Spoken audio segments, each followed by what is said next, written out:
So the first thing, I'm Dusty, and we've also got Nora on here with us.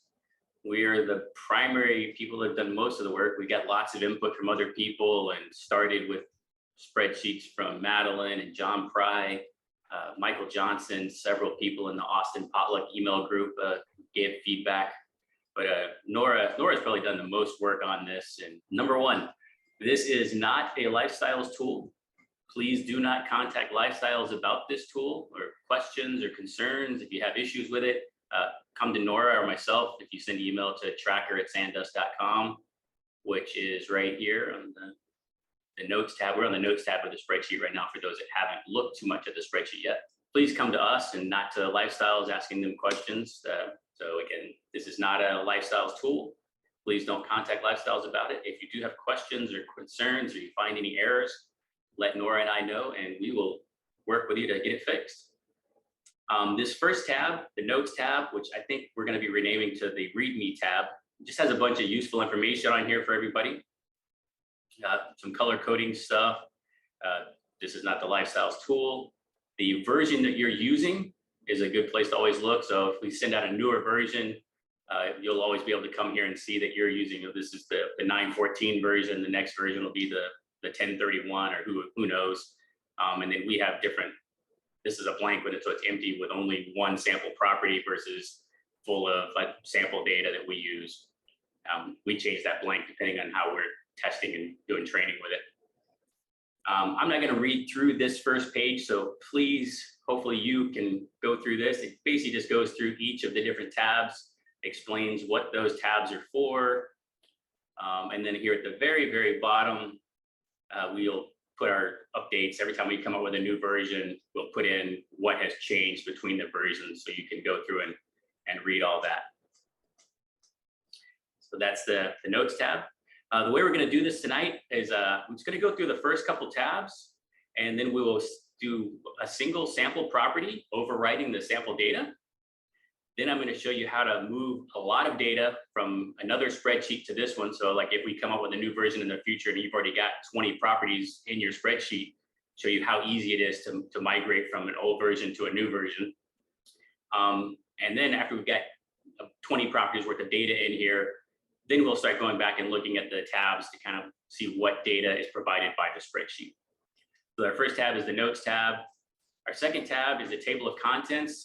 Nora made this because when she's working on her laptop, she couldn't see all the tabs. They're just too many. And so she made an easy place for you to jump around.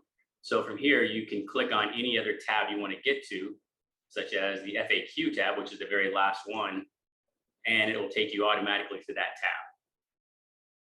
This is the last tab on the spreadsheet. And this is where we've been coming up with, somebody asked us a question and we answer it. We're starting to try to put that information here under this FAQ tab. And so that's what that's for. You can come and read that to find little tidbits and stuff about each of the different tabs. Now let's go ahead and start with tab 1. We're going to skip over the dashboard and go straight to the Properties tab. The Properties tab already has a sample property in there to show you what kind of data is expected to see in there. There's a couple different ways you can do this. We have sample data on the Properties tab, on the Quarterlies tab, on the Financials tab, the MFQA tab, and the Loans tab. You could go through all 5 of those, highlight the sample data. You could highlight that. You can right click and go to clear contents. You can't hit delete. Sometimes delete will mess up formatting or remove lines and stuff. So I prefer using the right click and go to clear contents. You could use that, or you can just type over the data, whatever you're comfortable with. What we're going to do is just type over. We're going to add a new property called Great Apartments. The LLC is Property 1 LLC. And then for the address and stuff, I made a sample MFQA. We're just going to grab the property information. So we're 123 Main Street in Miami, Florida.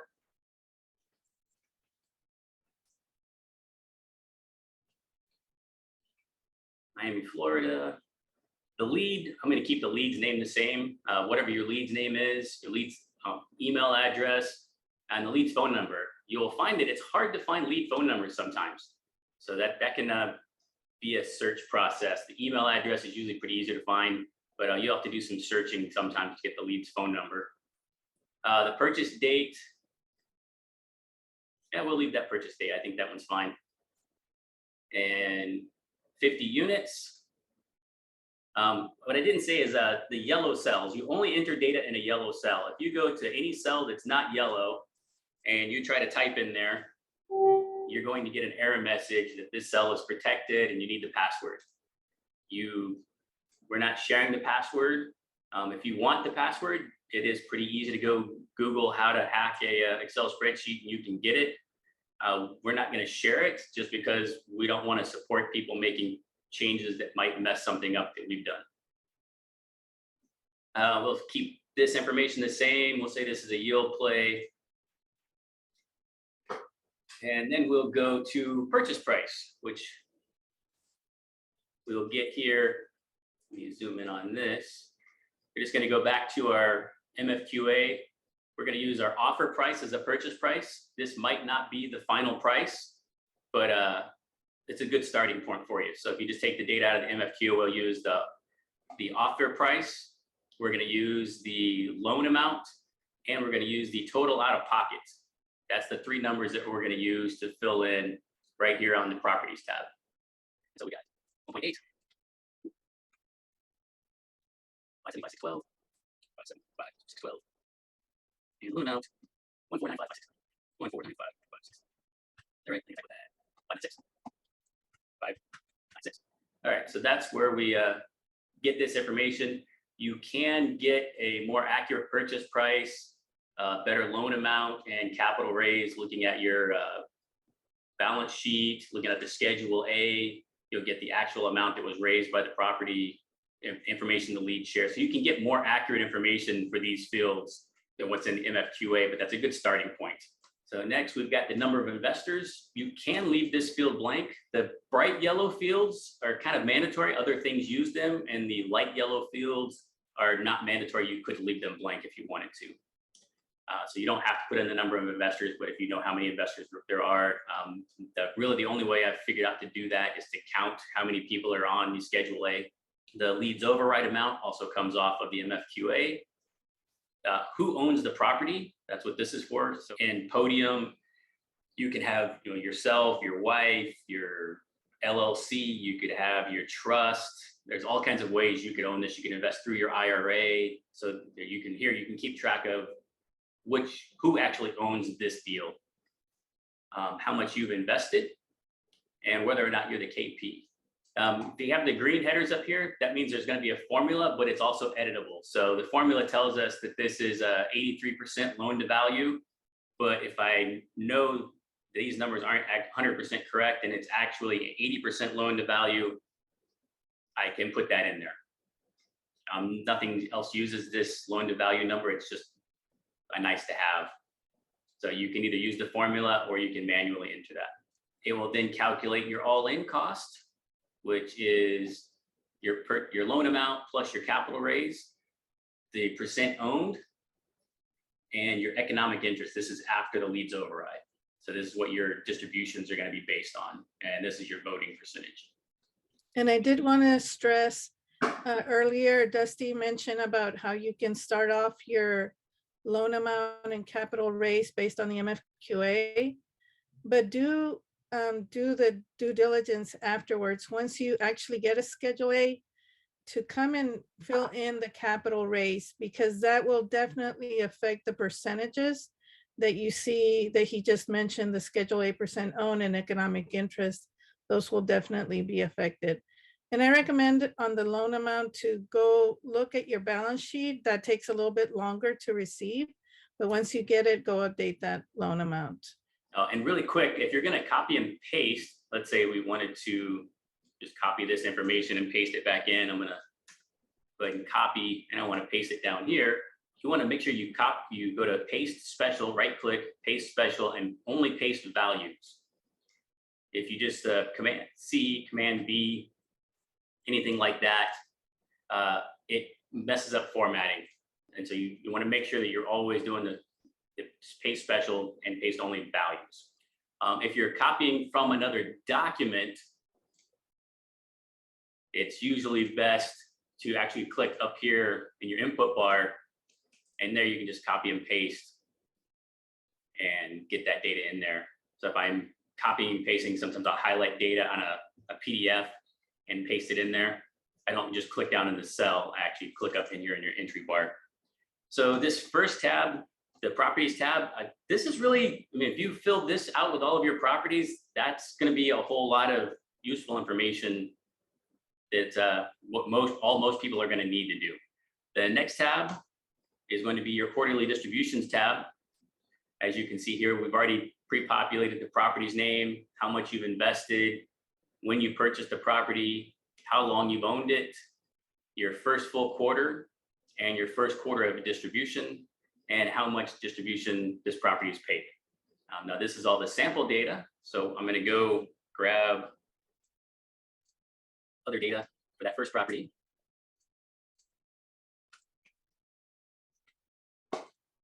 And I'm just going to come over here and paste that in. Paste special, paste values.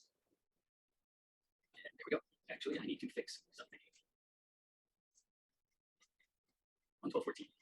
I should have made the purchase date on that property 1/12/2014.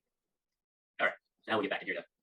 A lot of times you'll see the cells are not wide enough. You've got a bunch of ampersigns there, a bunch of pound signs in there. If you just highlight those rows and you can stretch them out, or you can double click and it will automatically adjust to the correct width, the optimal width for you. We've also got this column K. The way I use this, so let's say we're already getting quarter 3 distributions. I'm going to take the temporary X out of there. When you get a distribution, if the lead sends me an email and says, okay, we've just sent out a $2,500 distribution, I type it in, but it's not in my bank yet. And so here you can come in and check that when it's been in your bank or not. X means it is in your bank. What I typically do is when I know how much the lead is sending, but it hasn't gotten to my bank account yet, I turn this red or just change the color of that text. But with Nora, I've created this extra column here that you can put in that it has been deposited or it has not been deposited. And again, always adjusting the column widths as we start growing. It automatically adds new quarters on every time we grow. A couple other things on this tab, we have this entity LLC checkbox. If we click that, it will change from the property's name to the LLC's name. The checks come in the LLC's name, your K1s come in the LLC's name. So it's just good to be able to quickly jump back and forth between the property name and the LLC for the properties where those are different. And another feature on this one is you can go into this specify a lead. There's a pull down menu here, and you can select, it'll show you all of your leads, and you can highlight whichever lead if you want to highlight a specific lead. Going through the information here, we have the very first quarter. The first property needs to be your oldest property. That's one of the only rules about the spreadsheet, because that's what defines the dates that are used here is the purchase date of your first property. So if you had a property, if you had a 2019 property first and then a 2014 property, it's going to get confused because we can't get to 2014 once we've already started at 2019. This quarter, we've started with a $50,000. We also it's $50,000 worth of new investments. So every time there's a new investment, the red number will tell you what the new investments were that quarter, and the black numbers will tell you what the total investments were that quarter. This row down here, row 9, will tell you how much your distributions were total that month or that quarter, and then everything totals up here to the top for the year. You've got things totaling for quarter 3 and for quarter 4. We total quarter 3 because that's what's going to usually show up on your taxes. And quarter 4 is going to be the actual calendar year. We'll get into more detail on this once we have it more populated. We'll skip over the quarterly percents until we have everything more populated. We're going to skip over financials, and we're going to go to the MFQA. The MFQA data is tedious to enter. And what you're going to do is just go and grab, so for each year, we got year 1, year 2, and year 3. We're going to use our pro forma year 1, pro forma year 2, and pro forma year 3. We want the gross rental income, so we're going to get those 3 numbers. We want the net rental income, and we want total income. We want total expenses, so they're just going to go gross rental, net rental, total expenses, net return to passives.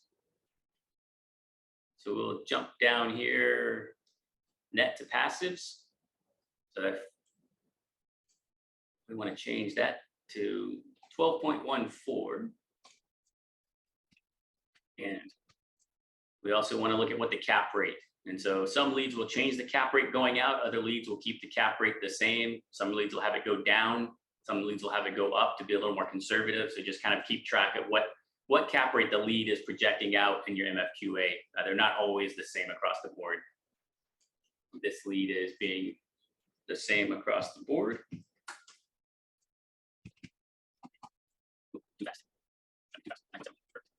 All right, so most of this data is already in there, and I don't have to retype it all. You guys don't have to watch my bad typing. 4,800.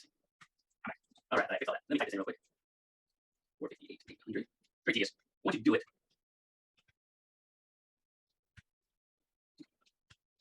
I'm gonna call the rest of this data so you guys don't have to watch me type it.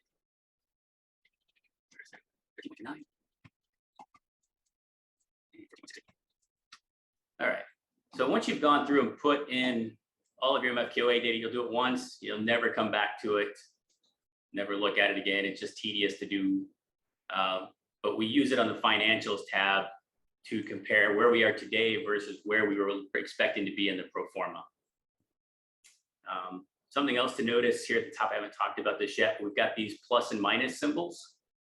We can collapse our year 1, collapse our year 2, collapse our year 3. So you can shrink things down. So if you only want to look at year 3, it'll make it fit on the smaller screen. A couple people have complained that we had issues who could not expand and collapse those. So if you run into that problem, let us know, and we're trying to figure out a fix, or we're really trying to figure out who can't do it, what versions of the software can't do this, and what versions can.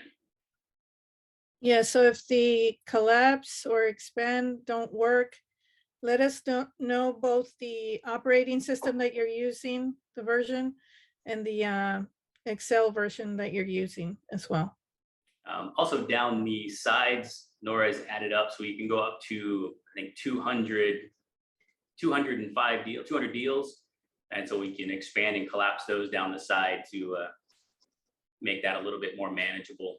We will skip over the returns tab and we'll go to the loans tab. Here on the loans tab, again, we just keep repeating the property name, what deal number it is, the purchase date, your amount invested, total distributions for this deal. The initial loan amount comes from the MFQA, which comes from your properties tab, which right now we've pulled out of the MFQA. And the initial maturity date is going to be based on the close date that we use on the properties tab and the balloon term. So this is really only useful for KPs. The rest of us don't have a whole lot of need to know when the loan becomes due or is going to need to be refinanced. You can go through and get your initial interest rate, your initial amortization rate, term of IO, when the balloon payment's due or when the loan term is due, 5, 7, 12 years. That way you know it. Not mandatory, but you can put that information in here. When you do a refinance, so you put in the date of a refi, the amount of money that was paid to the passives was your amount, your distribution amount. If there's going to be a second distribution, you can put in the date of your second distribution and the dollar amount for that second distribution. This is the main thing that most passives are going to care about when you refi and how much you got. You can also update what the new loan amount is. Was this a supplemental or a brand new loan? The new interest rate, the new amortization rate, the new IO, the new balloon terms, and it will calculate all this information out, which is mostly I think useful for KPs. The rest of us, I don't know that we need it so much, but definitely for KPs, I think this becomes very important information. We then, at the top, we can also expand and collapse this. We have a refi number 2 and a refi number 3. We haven't gone past 3 refinances. If somebody runs into that, we could definitely add it. But for now, we have not added that feature. So I'm just going to copy over refi data. Remember, I'm not going to highlight. If I highlight from here to here, it's going to give me an error. That's going to be too much data because this white cell is protected. So I want to make sure I only highlight yellow cells for copying and pasting between versions. And I'll just go copy. And I need to go back to here, paste special, paste values. And now that updates the sample data with actual property data. That is refis. Now we're going to jump back to financials. So here on our financials tab, again, we've got the property name, purchase date, amount invested, and all that great information just constantly repeated. The current loan amount, it's going to get that from either the properties tab where you put in how much your initial loan was, or if you did a refi, it's going to go look at the refi and tell you that loan amount. So it's automatically updating those loan amounts for you.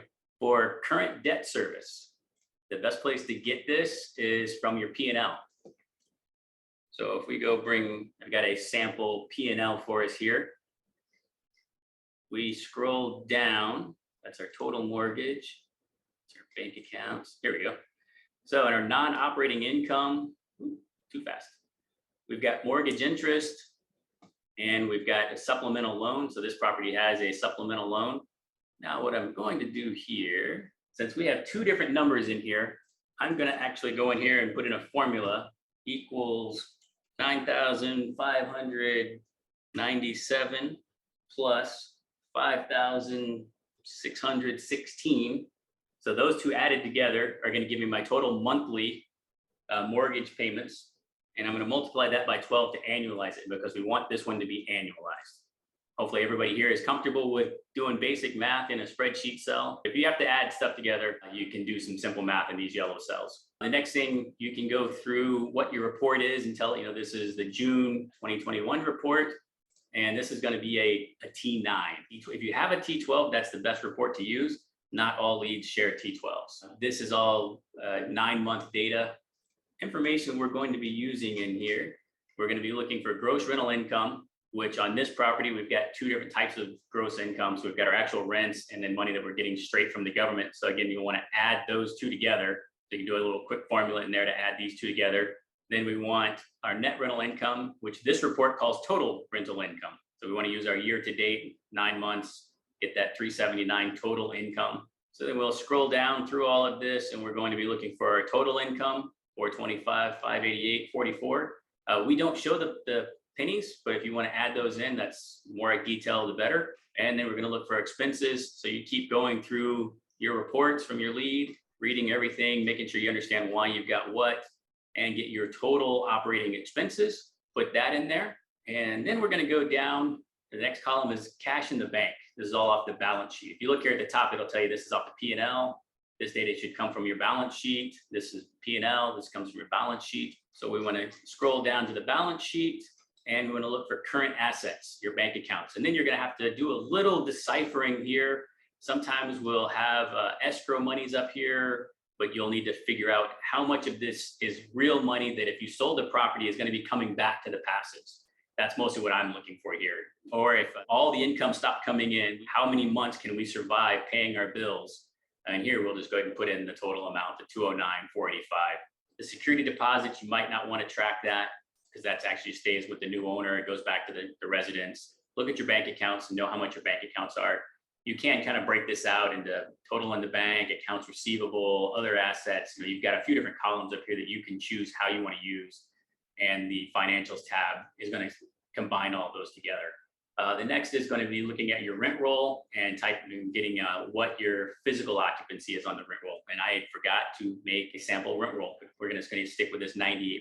These are the numbers that I do this once a quarter. You could do this once a month.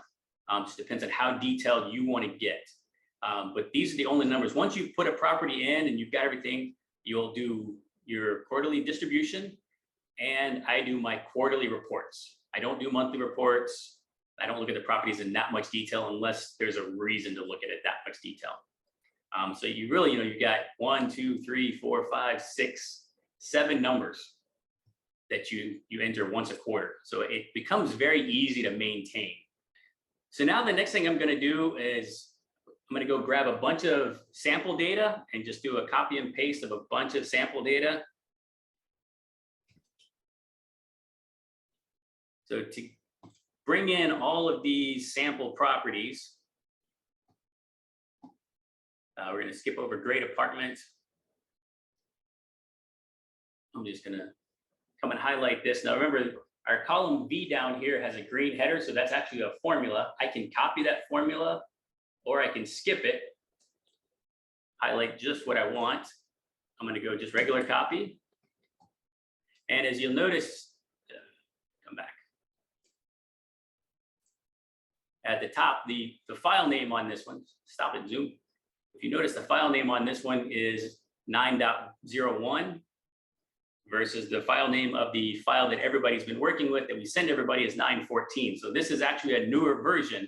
So we're moving data from an old spreadsheet to a new version of the spreadsheet. So this is basically showing you how easy it is to move from an old version to a new version. I click in here, property 2, paste special, paste values. And all of our property data now has moved from the old version to the new version very easily. I did not overwrite these formulas. If I did, it wouldn't have been a big deal. The easiest fix for that, come down here to a cell that still has the formula in it. We'll copy. I can highlight the numbers that I might have accidentally overwrote the formula. I can paste special, and this time I'm going to paste special just formulas. And it'll update. Since the numbers were all the same, they're not going to change.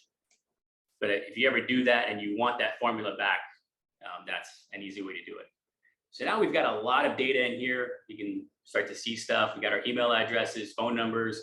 Phone numbers are hard to find. A lot of leads don't just make their phone number readily available when you start looking for it. You'll see that a lot of the deals, I didn't go through and put down the number of leads or number of investors because it gets tedious. Counting manually 101, 103, 105. I don't use the number of investors that much. Some people do and some people care. Use that if you want. Like I said before, the bright yellow cells you really need to fill out. The light yellow cells are not required. Again, on this one, we can collapse sections to make it a little bit easier to look at. Next, I'm going to go to my quarterly distributions. I'm going to do the same thing. I'm just going to copy and paste. We're back onto our 901. I'm going to select this gray area. Copy that. And so now you'll see we're back on our 914, our new spreadsheet. It's already told us these grayed out areas are places where you didn't own that property. The green cells are the first full quarter that this property was owned. So it's already pre-populated all of that information. We can paste back over that. So I'm going to click right here in this cell because that's where I copied from. I'm going to paste values. And it's going to populate all that without messing up the conditional formatting. Make sure when you have a deal that has no distributions, you put in the zeros. So that way it calculates out correctly the numbers because it counts those numbers to come up with returns for different deals. You can see here our quarter one, very few properties had distributions in 2020, that one quarter. I copied too much, that property wasn't there. Let's go back and get that. I'm gonna go grab another property. There was one property that I didn't grab out of our sample data. Go back to properties. And you'll notice I pasted that in and I had this section collapsed. So it doesn't matter that I had that section collapsed, it still pasted it in correctly. Now, as we come back and look at our quarterlies real quick, we'll see that that property's first full quarter owned was going to be Q3. But widen these up again so we can see these numbers. The deal did so well, it actually paid a distribution before the first full quarter. So you can go in and do a distribution in these gray quarters, and everything will work, and it'll keep track of that for that property. We do the green box to let you know this is the first full quarter, and we don't expect a distribution before the first full quarter. But you can, if you have a distribution in the first partial quarter, you can put that in. Now that we've got. Okay, so just to stress on there, that green highlighted portion that tells you this is the first possible distribution, it must have a data in there. So that's why you need to enter zeros if you did not get that first quarterly distribution. And like he mentioned earlier, any quarters not paid, enter the 0. There's two things I want to mention, two other things here. One is on the second and third property, you can see that they're blank because they have sold, but it's not blacked out in gray. It's not grayed out because we have not entered the sold information. But once Dusty enters the sold information, we can come back and see that those other quarters will be grayed out. The other thing, somebody had asked about if they're needing to then update the years and quarters manually afterwards. And so I wanted to show that, no, they are populated as soon as you enter the next quarter. So Dusty, if you scroll to the end of, yeah, okay, right there, take off those last, yeah, take off the 2,500 and the 0, just to show. So let's say we haven't entered anything for Q3. Right now, we have populated up there. Q3 and 2021 are there available. And when you put in either that 2,500 or that 0, yeah, go ahead and enter that in.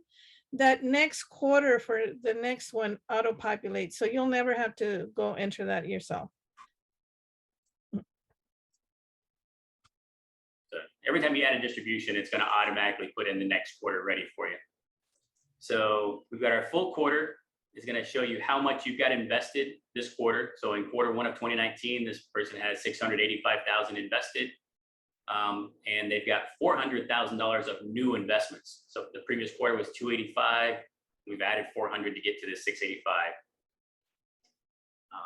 Our total distributions up here in yellow or red. This is going to just basically add up all of your quarterly distributions. The blue cells, this quarter made less money than the previous quarter. So that highlights it in blue just to let you know, hey, you've gone down from what you were last quarter. So you can see the reason for that was this was COVID. It took us from 12,000 down to 5,000 in distributions.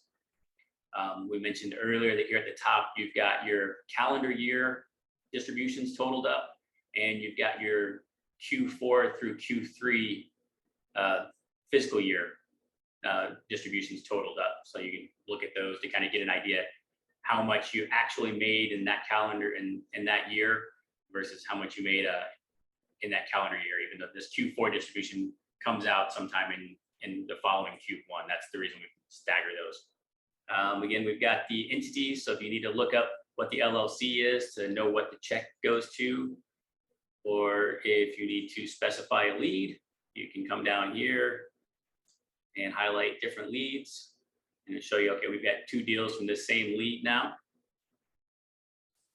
If you want to get rid of the highlights, you just go back to the top, specify lead. We've got the TOC up here. That's a link that'll jump you back to the table of contents so you can jump around a little bit easier. Now that we've got a bunch of quarterly distributions in here, we want to start looking at percentages. That's what tab 2B, quarterly percents. We'll look at that. There is no data entry on this tab. It's just looking at percentages. Starts off, we've got all of our property information, amount invested, dates. We add up what your returns are annualized, and then we sum up how much the average annual return for all of your deals is. You've got the specify lead down here again. As we scroll down, let's fix those. Always having to adjust the width of columns. I just mean your numbers are too big. Good problem to have. We've got your percentage-wise, this is annualized returns. So on the other page, you put in the dollar amount. Here we tell you what your annualized return is. If you don't want to look at annualized return, because like, this deal did not do 7.17% in that quarter, you can click this Q box and it will convert it back to actuals. That deal made 1.79. 7.17 is 1.79 times 4. So you can look at it, the actual numbers, or if you prefer annualized, which most of the leads talk about their returns in an annualized fashion. So that's when we defaulted to the annualized. But it's good to be able to jump back and forth and look at those. So you add everything up, it shows you that, in this Q4 2019, you made 5.36% on your investment. You had $925,000 invested that quarter. 50,000 was new investments. And again, we do the staggered totals for the calendar year and for the fiscal year, what your percent return is on your investments. Again, if you wanted to look at those numbers in actuals, we can look that we made this quarter made 1.34% on $925,000 non-annualized. The next check boxes we have up here, and these are kind of explained. We've got Q is non-annualized, K tells you a rough idea of what your K1s are going to be, and then Y tells you your calendar year total, calendar year totals. So if you click on the K, just going to tell you what your fiscal year totals are. Can you enter the sale information for those two properties? Because it might be affecting the totals at the top of quarters investments. Oh, okay. Well, let's go do that real quick. We'll jump down to the sale tab. Sale tab is really simple, so we can get through this one really quick. We've got all of our properties, purchase dates, and I'm just going to go grab sale data from an old spreadsheet. Since I'm copying a bunch, I'm just going to go more than I need, because I know I want to be on that cell 1. Copy, pay special and values. So in here, we've got the sale date, the date the property actually sold, whatever the proceeds were that for distribution 1. If there's going to be a second distribution, you can put in a second dollar amount. We could add more, but we figured 2 was enough. What I've been doing in here is putting in my initial investment amount and then the profit on top of that. I've had other deals where they paid back everything, and we did a little bit of a holdback to cover taxes and things for the rest of the year. So just kind of how you want to work this. You can put everything in one column and not use your proceeds number 2, or you can break it up however you want. But these two numbers are just going to get added together. So as long as the 2 combined are the total amount that you get in money from the sale, that's all that really matters. And then here we're going to go ahead and add everything together, tell you your percentages, your cash on cash, and your cash on your profit. This one includes your initial investment. This one does not include your initial investment. That's what the difference of these 2 columns are. So here, this is returned. Column L is including your investment, and column M is minus your investment. So this is the actual profit or gain. And I think on column J, you show everything that you received from the sale, but then K subtracts out the investment portion to show the profit. All right, and once you put in a sale date, we automatically start making little X's over here to tell you that a property's been sold. And as we go back to our quarterly percents tab, it also highlights them in pink to let you know that they're sold. And we start putting in a red box. The red box goes in the quarter that the property actually sold in. A lot of properties do not do a distribution in the quarter they were sold. Some properties will do a distribution in the quarter they were sold. Just depends on how the lead wants to do it. I've even got a few deals where the lead does not do a distribution in the quarter before it sells. They just kind of hold all that cash. Although it makes the deal look better if the lead does do a distribution in the last full quarter. But that really comes down to how the lead wants to do it. The new amounts invested across here, total amount invested down here, distribution amounts, and the blue again highlights when something goes down. Before the previous quarter was 5.36, this new quarter was 2.13. So then you can start looking at why are your distributions going down? There's no data for for users to enter on this tab. This is just coming back and figuring out what kind of returns you're making. I like to look at quarterly returns instead of annualized returns. We've got the K, which is going to do your calendar year. Is that right? No, fiscal year. That's your fiscal year. So it ends up with basically Q4 through Q3. That tells you, and that should roughly align with how much distribution you get on your K1s. And you can click on the Y, and that will show your calendar year, Q1 through Q4, and it shows you your totals for the property, how much that deal paid you for that year. And you could actually select both options, Oh yeah, you can. K and Y.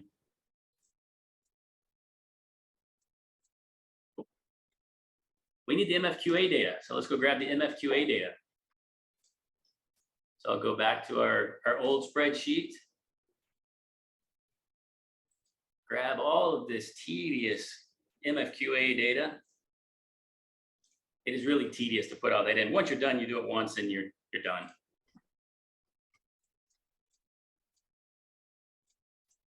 Pay special values. Always remember to pay special and values. I'll notice that I've got year 2 collapsed down. It's still pasted in just fine. All right, now we'll jump back to financials. This is the scariest tab in the entire spreadsheet. It's got the most numbers, right? Go here, I'm gonna paste values, all of our data from our old spreadsheet. Just copied and pasted over lots of data. We're zoomed out and we've got the millions and millions and millions of numbers. Let's expand all of this. Lots of numbers. Most of these numbers you're really not even going to use unless you just really like numbers. So here in the beginning on our financials tab, the numbers we add in are these 7 or 8 numbers right here. We're going to go to our P&L. We're going to get our debt service.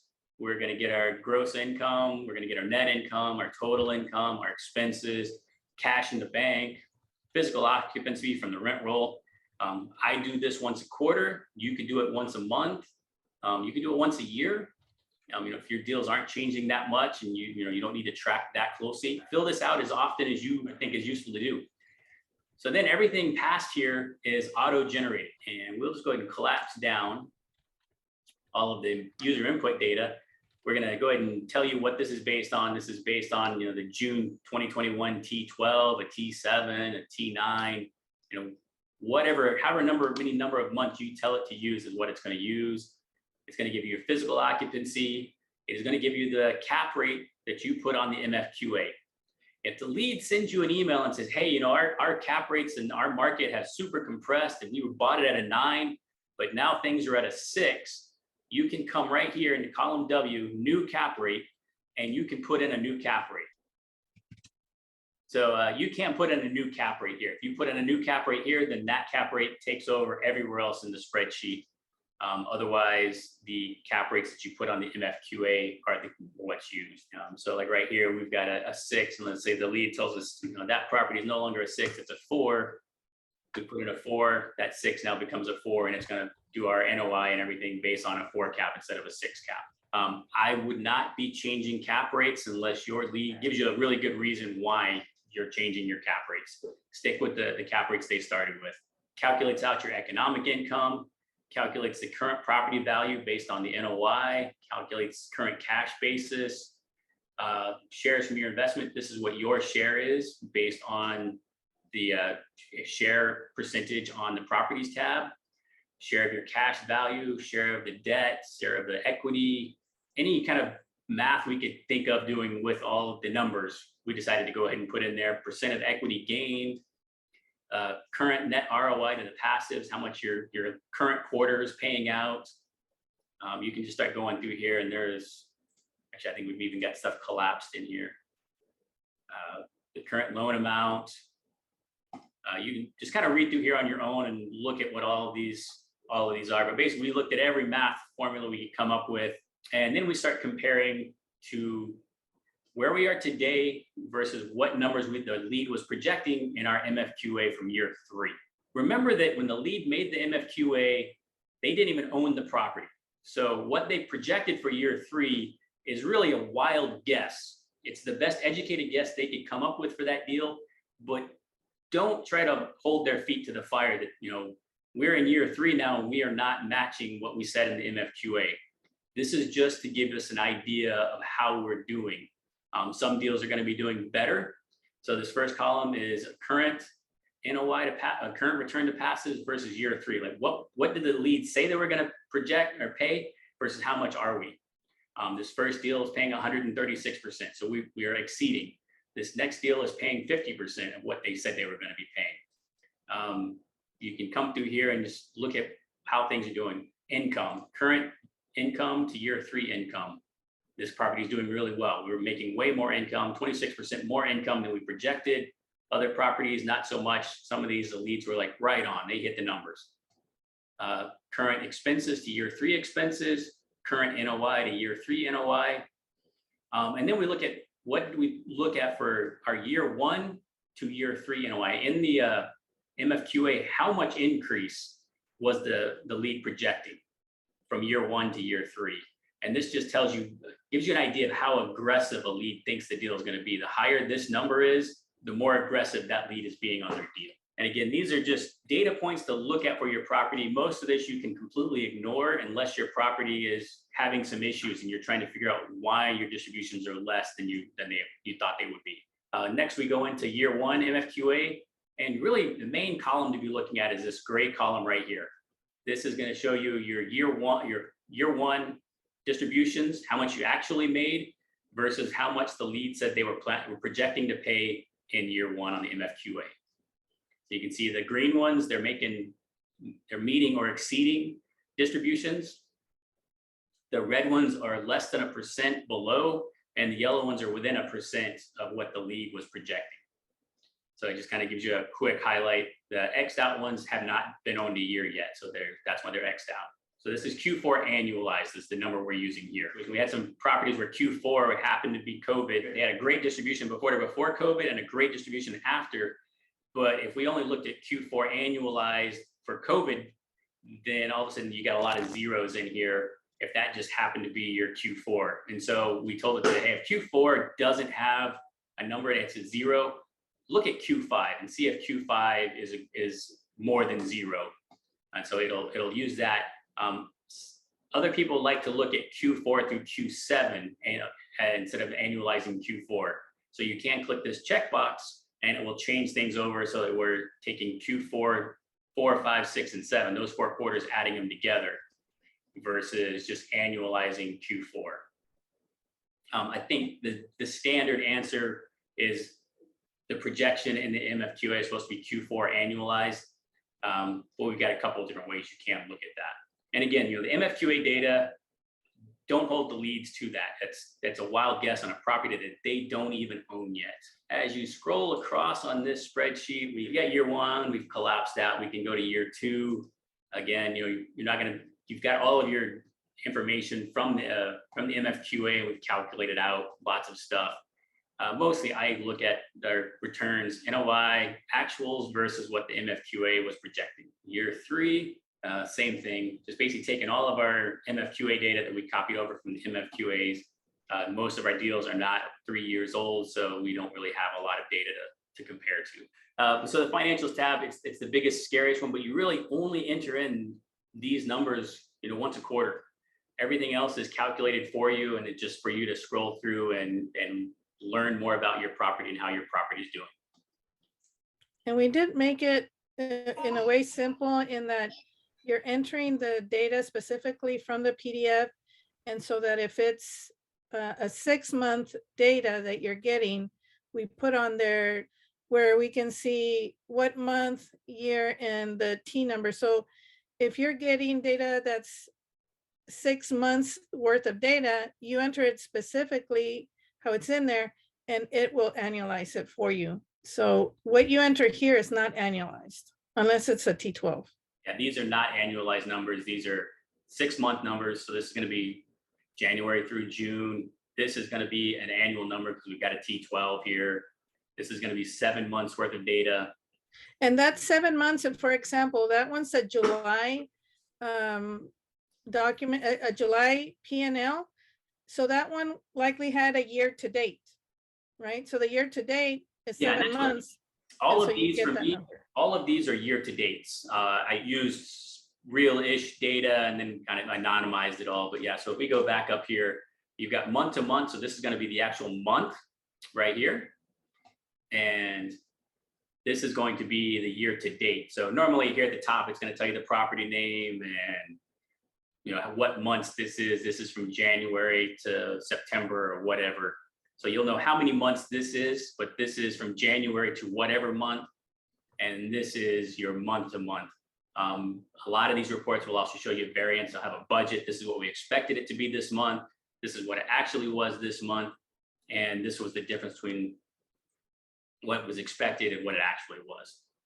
So if you have a T12 though, use the T12. But Yeah. if not, whichever data that you have and has the most months, that's the one that you want to use.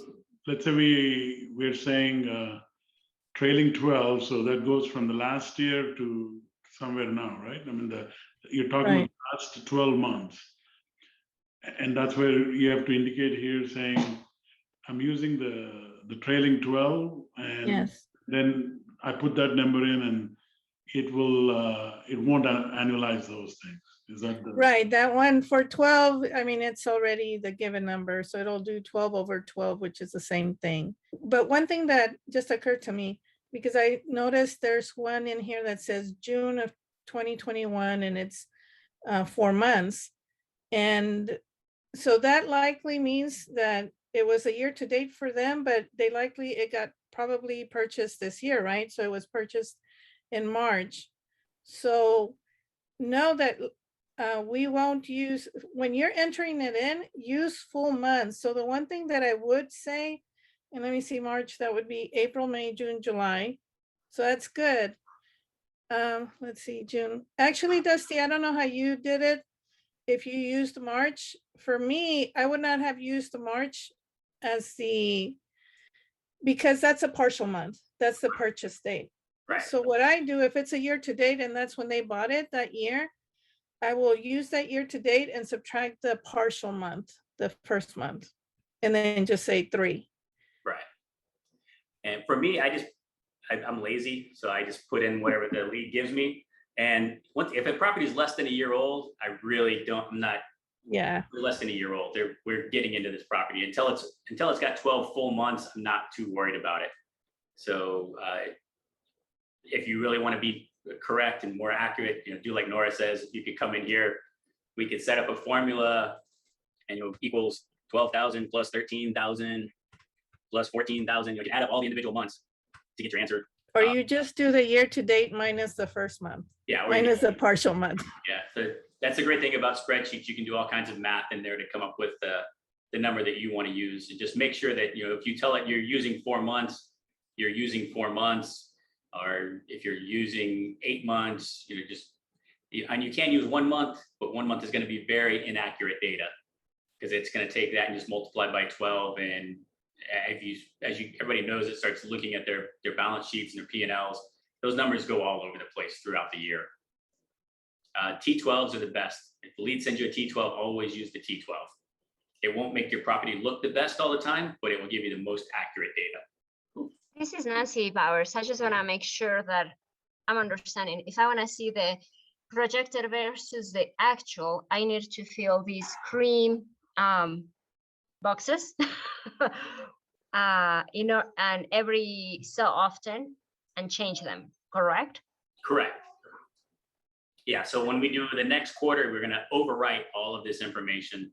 I've been trying to find a way, we've already typed it in here to save it and have the historical data. We haven't figured out a way to save the historical data yet. So I'm constantly overwriting this information.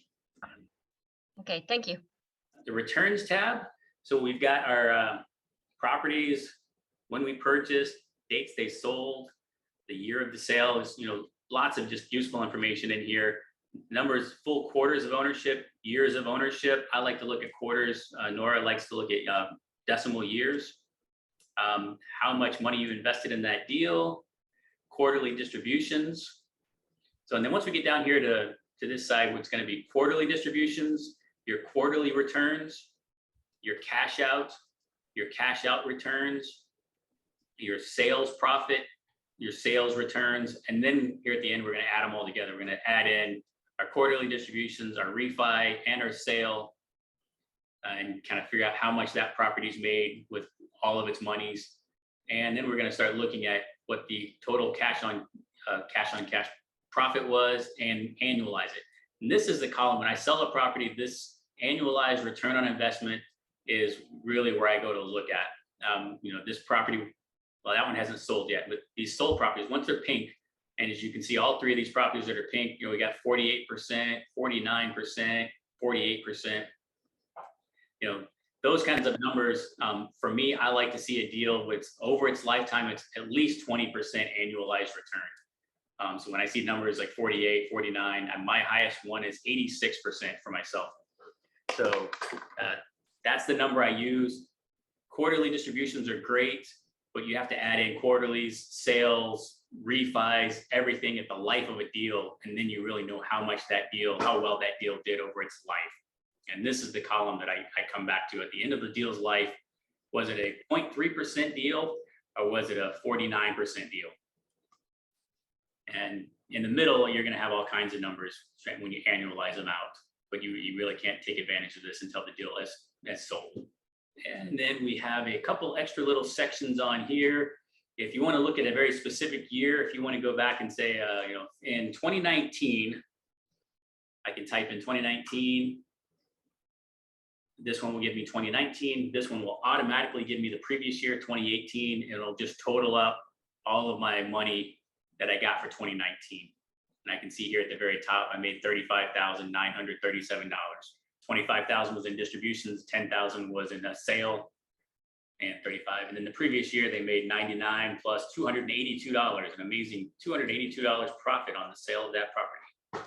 This kind of compares to the K option on the quarterly percent tab, where it shows you what you've received year to date. But on the quarterly percent, it only shows you those quarterly distributions. This is where it then ports over here and adds on any refis or sales. And then now you have what you've received that specific year. And ideally, it should match your K1 line 19 distribution, at least for 2020. It is line 19. It might change a different year, but that's what I tried to compare to. If you put it back, Dusty, to 2021, now you're kind of tracking, hey, what have I received year to date this year? And when you get your K1s next year, it doesn't match each K1 because that one should show it. And if it doesn't, well, then maybe go check your deposits. And if your deposits match what you have here, why does your K1 show something different? So we've got the loans tab. We've kind of gone over all of our loan information. I needed to copy and paste.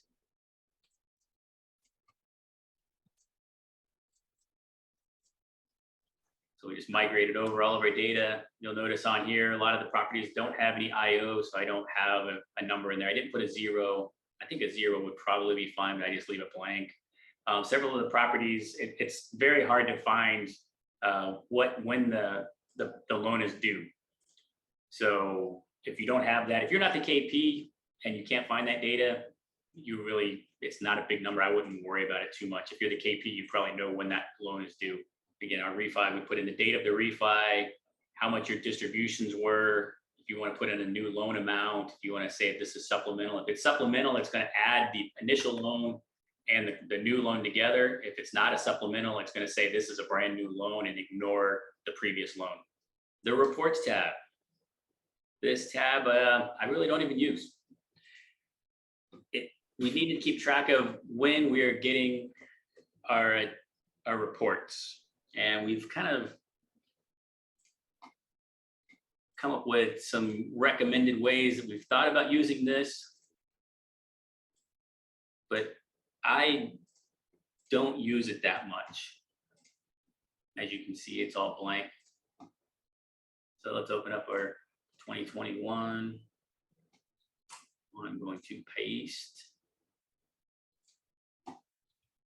So, and if that went too fast, he expanded the column the year. Oh yeah, expanded out up here. Each year you can collapse down. We got the pluses and the minuses. Highlight all of these and make them taller. So we've kind of said, use M for monthly, a Q for a quarterly report, F for a final report, K for K1s. If you do a live meeting, if you do a webinar, you can just kind of come in here and start putting in when you have different events. The most important thing is to go through and put down, I got my January monthly report on February 25th. I got my February monthly report on March 27th. So you can kind of go through and you'll start to see certain properties like this property right here. This lead never sends out monthly reports. We got one quarterly report. So when you start seeing, you'll start seeing some leads do only quarterly reports. This lead right here is only doing a quarterly report, a K1 and another quarterly. They're skipping their monthlies. And then that's going to be up to you as a passive to decide, do I really want to hold this lead's feet to the fire and tell them they have to do their monthly reports? Or am I going to just let it slide and be comfortable getting only quarterlies? Or some leads just aren't good at doing reports. So tracking those, knowing that you've gotten reports, most importantly, K1s. That was one of the things that I really needed. I've got a bunch of deals, or 23, 24 deals at this point. And I've gotten, I remember when we had like 19 deals and I got 18 K1s and I sent them all off to my accountant. And all of a sudden I realized, he had 18 of my 19 K1s. So he didn't know that he was missing a K1. And because I wasn't tracking well enough, I didn't know I was missing a K1. Luckily I found it and got it to him in time. But here is just a page you can go through and track reports, meetings, quarterlies, K1s, did you get all your stuff? And this is really free text. You can type whatever you want in there, make this as useful as you want it to be. And then when you finish up with a year, you can just collapse it back down. And then tab number 8 is links. Here we got our property names. Column D is a link to a Google map showing you the actual uses the address from the properties tab, and we'll open up a map showing you where that property is at, so you can actually go look at the map. We put in stuff. You can put in the apartment's website, the leads portal. You could put in your username. Do not put in a password. Put in like a hint for your password. If you have any kind of URLs or websites or links to other things that you want to use, you can put this in. And as you can see, I haven't populated this at all because I really don't use it. Almost all my deals are on Podium. I've got a couple deals now that don't use Podium. I don't think I've ever looked at the website or the Facebook site of any of my apartments. So I don't even know what those are. But if you like to keep track of that and like the Facebook pages and do that kind of stuff, this is a place where you can go and keep track of all those links. And this is, again, is a free text. Use it how you want to use it. Do not, I repeat, please do not put a password in here. Make it a hint to your password. Something, this password is my 2 dogs' names or my wife's birthday, whatever you want to do. Just don't put in a real passwords on here, just some kind of hints. This is our PFS, our personal financial statement schedule of real estate owned. We tried to get all the information in here that I think a KP is going to need. The KPs have to share a lot of information about their properties with the different lenders they're signed on. And so we bring out the property name, address, that it's multifamily, how many units, cost basis, the purchase date, years, current loans, debt service, maturity date on your loans, whether or not you are the KP. We're tracking that based on the properties tab. When you put yes or no that you're the KP. If you're the KP, you probably need to know your lender's name and whether it's a recourse or not. So those are the only 2 data entry fields on here for the KP, to put the lender's name. If you're not the KP and you're not the lead, you don't need to know the lender's name. You really don't care. Annualized incomes, cap rates that we're using, the property's values, cash in the bank, DSCR, all kinds of information that we thought KPs would need. We really don't know. Nora and I, neither one of us are KPs, so we're not really sure if this is way too much information or not enough. If you're a KP and you want something added on here that we don't have, please just kind of let us know. So, and then the last tab is our FAQ tab, which we've already kind of talked about, just a bunch of question and answer kind of information. And then we're going to jump all the way back to tab 0, the dashboard.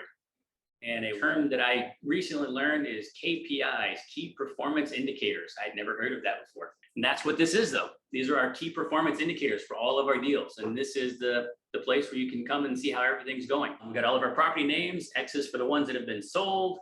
Then we've got our thresholds up here for our KPIs. You can change those.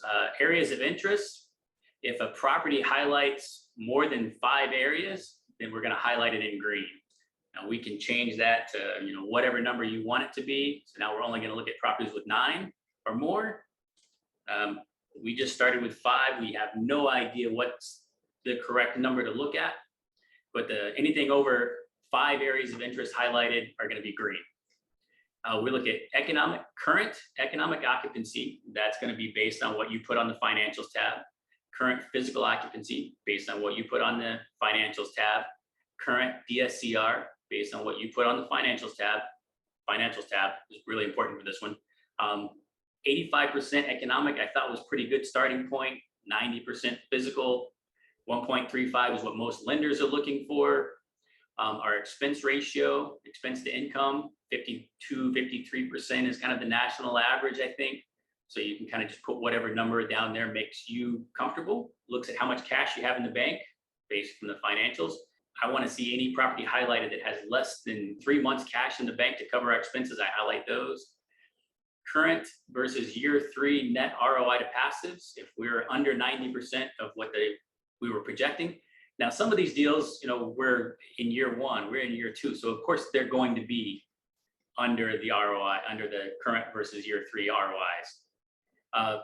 Current NOI per door, what we are today, and year 3 NOI per door. Curtis, this was a new concept Curtis talked to me about when we were going over the spreadsheet. He likes to look at deals. $5,000 NOI per door is a number that he kind of looks at. This is kind of market specific. Some markets, you look down here, this is $400 per door. That makes you kind of what's going on. This is sampled off of a storage unit property. So storage unit property is going to make way less per door than something, a Class A property in Houston or Dallas.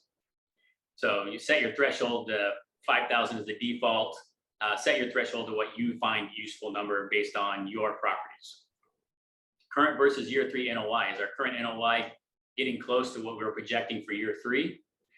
Current to year 3 total income, current to year 3 expenses. NOI and income, we're looking at under 90%. For expenses, we're looking at over 100%. So we start highlighting things where our expenses are too high and our income is too low. Loan maturity date, we want to start highlighting this for our KPs so they know, hey, I'm 12 months from now, that loan has to be paid off. So we should be looking at doing a refi or something. KPs to get a little highlighted yes that they are the KP on a deal. And then we have just free text boxes down here for you to type in notes, whatever notes you want to do.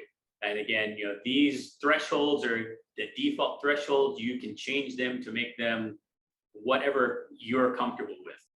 And now if you want to look at all of your deals, by default, we just ignore deals that aren't highlighted, deals that don't hit the thresholds. You can click this checkbox and it will populate all the numbers. So you can go and see, your deals that aren't highlighted, how are they doing?